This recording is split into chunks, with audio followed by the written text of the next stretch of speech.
المنتخب المغربي الرديف كيتعادل سلبا مع المنتخب العماني وكيضيع جوج نقاط في هذه المباراة. بالرغم من القتالية اللي بانت على اللعابة والروح اللي لعبوا بها حتى الأخير، المنتخب المغربي الرديف في هذه المواجهة ضيع فرصة ذهبية باش يحسم التأهل ديالو بكري للربع نهائي كأس العرب.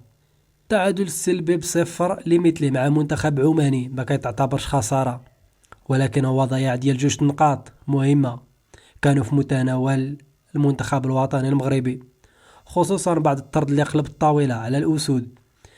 النتيجة كتأجل الحسم ديالنا لآخر جولة، وكتخلي الجماهير تسول واش هاد النقطة كافية ولا غادي ندموا عليها من بعد. طارق سكيتيوي في هذه المباراة فهو دخل بعض التغييرات على التشكيلة الرسمية للمنتخب المغربي الرديف، بحيث كنشوفوا انه في حراسة المرمى فدخل بن عبيد ما كان شهاب. في خط الدفاع نقدروا نقولوا انه حافظ عليه بولكسوت ظهير ايمن. في متوسط الدفاع كنلقاو بوفتيني وضاف سعدان، حدا بوفتيني ظهير ايسر حمزة المساوي. في وسط الميدان كنلقاو ربيع حريمات انس باش والد الكارتي وقدامهم زحزوح. في الهجوم كنلقاو عبد الرزاق حمد الله العامد الى جانب كريم البركاوي. هذه هي التشكيله اللي اختارها طريق سكيتيو باش يبدا بها مباراه اليوم ضد المنتخب العماني بقياده المدرب البرتغالي كارلوس كيروش. في هذه المباراه ما كانش شي حاجه كبيره من الطرفين، ولعل انه الاحصائيات ديال هذه المباراه فهي كتدل وكتاكد كلامي. المنتخب الوطني المغربي كان ضعيف، وايضا المنتخب العماني ما كانش شي حاجه كبيره في الهجوم. نقدروا نقولوا ان المباراه كانت تكتيكيه بشكل كبير وكانت دفاعيه، خاصة وأن المنتخب المغربي فهو قدر فقط أنه يدير تسديدتين مؤطرتين على المرمى ديال المنتخب العماني. في المقابل منتخب عمان فهو دار تسديدة مؤطرة واحدة. كما قلت ما كانت شي حاجة كبيرة في هذه المباراة، ولعل الأبرز اللي كان في هذه المباراة والنقطة اللي قلبت الموازين فهي البطاقة الحمراء اللي تعرض لها عبد الرزاق حمد الله، وبالتالي إتمام المباراة ب10 لاعبين. الطرد فرض على طريق سكيتيو باش يدير تغيير في التكتيك.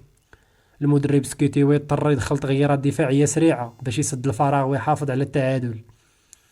ما كانش تغييرات من دكات الاحتياط، لكن كان تغيير فناج من بعد ما كان المنتخب الوطني المغربي كيهاجم بمهاجمين اللي كان حمد الله والبركاوي.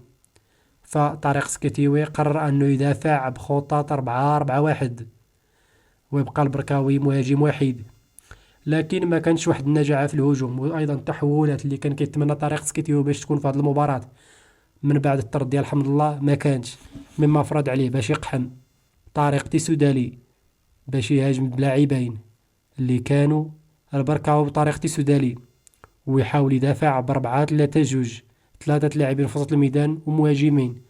كانوا بعض الانفرادات وبعد التحولات السريعة، لكن ما كانش واحد الفعالية كبيرة أمام المرمى، خاصة في مربع عمليات المنتخب العماني.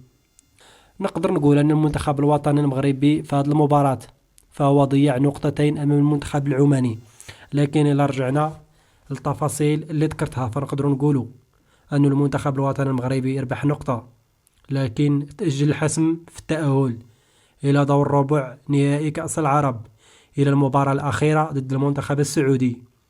عموما في حالة أراد المنتخب المغربي الرديف التأهل إلى دور ربع نهائي كأس العرب لابد أنه يحقق نتيجة إيجابية في المباراة الأخيرة ضد المنتخب السعودي، سواء التعادل أو الفوز.